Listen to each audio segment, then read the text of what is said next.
আছে আস্তাগফিরুল্লাহ রাব্বি মিন কুল্লি যামবিন ওয়া আতুবু ইলাইহি লা হাওলা ওয়া লা কুওয়াতা ইল্লা বিল্লাহিল আলিয়্যিল আযীম আস্তাগফিরুল্লাহ আল্লাযী লা ইলাহা ইল্লা হুয়াল হাইয়্যুল কাইয়্যুম ওয়া আতুবু ইলাইহি ইমামে তওবা আল্লাহুম্মা ইন্নী যালামতু নাফসি বিদরকা তওবা আল্লাহ আমি আমার নফসের উপর জুলুম করেছি তুমি মাফ না করলে আর উপায় নাই আল্লাহুম্মা ইন্নী যালামতু নাফসি যুলমান কাসীরা লা ইয়াগফিরুয যুনুবা ইল্লা আনতা ফাগফির লি মাগফিরাতাম মিন ইনদিক ওয়ারহামনি ইন্নাকা আনতাল গফুরুর রহিম।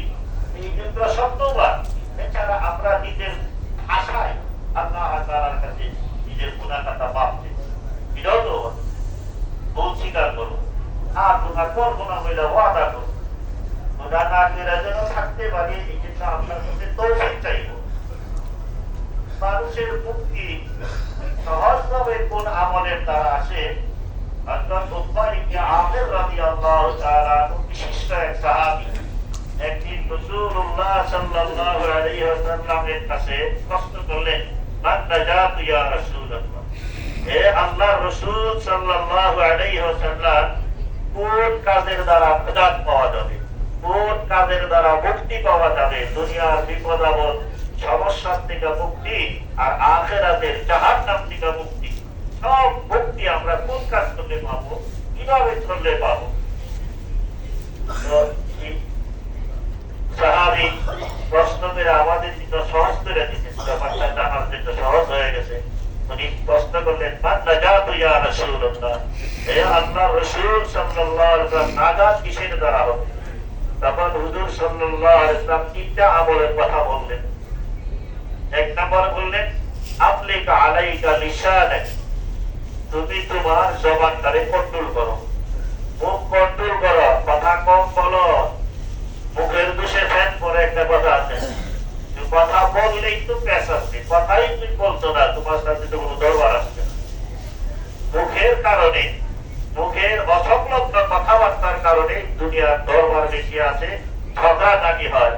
এই জন্য তুমি তোমার মুখকে সামলাই ফেলো, কথা বলবে না। অতি জরুরতের সময় যতটুকু জরুরত ততটুকু বলবে, যখন জরুরত তখন বলবে, আর বাকি সময় চুপ থাকবে, আল্লাহর জিকির আজকার করবে, আখিরাতের জিকির তুমি করবে, এর দ্বারা তোমার নাজাত আসবে। এই জন্য এক হাদিসে আল্লাহর রাসূল সাল্লাল্লাহু আলাইহি ওয়াসাল্লাম ইরশাদ করেন, লা তুকসিরিল কালামা বিগাইরি যিকরিল্লাহ, আল্লাহর জিকির ছাড়া তুমি বেশি কথাই কইলো না। ফাইন্না কাসরাতাল কালাম বিগাইরি যিকরিল্লাহ কাসওয়াতুল লিল কলব, আল্লাহর জিকির ছাড়া বেহুদা কথাবার্তা বলা, এর দ্বারা কলব কঠিন হয়ে যায়, মানুষের অন্তর কঠিন হয়ে যায়। আর আল্লাহ নবী সাল্লাল্লাহু আলাইহি ওয়াসাল্লাম বলেন, ইন্না আবআদান নাস মিনাল্লাহ আল কলবুল কাসি, এই মানুষটা বেহুদা কথাবার্তা বইলা, বাহুল্য কথাবার্তা বন্ধগুলো করে করে তার অন্তরে কঠিন বানায় দিচ্ছে, ওই লোকটা আল্লাহ তাআলার রহমত থেকে অনেক দূরে ছিটকে পড়ে।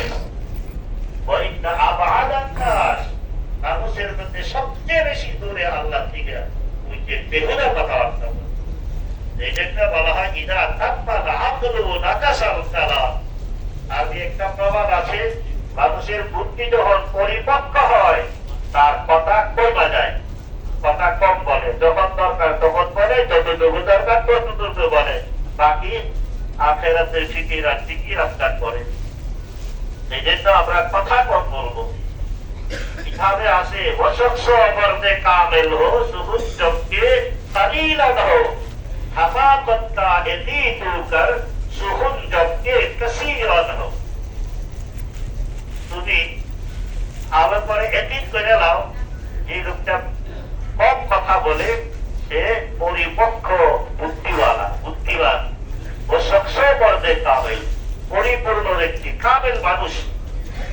যে কথা কম বলে আর যে বেশি কথা বলে, তুমি ভালো করে এডিট করো, সে আস্থা একটা বেকুব, সে মনে করতেছে আমি বুদ্ধিমান, আসলে সে বেকুব। বেকুব না হইলে এত বেশি কথা কয়। আর বড় সরকার যে খুব কথা কম বলে, করে সে খুব বেশি বুঝতেছে, আর সকলে বুঝতেছে সে খুব কম বুঝে। এত কথা কেন? হয়তো অনুযায়ী একটা কথা বললেই তো শোনে। বড় সন্তান সে সিদ্দিকে একটা কথা কয়, এটার উপর রায় হয় না। এই জন্য কথা যত কম বলা যাবে ততই বেশি লাভ মুসিবত থেকে বাঁচা যাবে। কথা অসংলগ্ন হইলেই তো বিপদ আছে।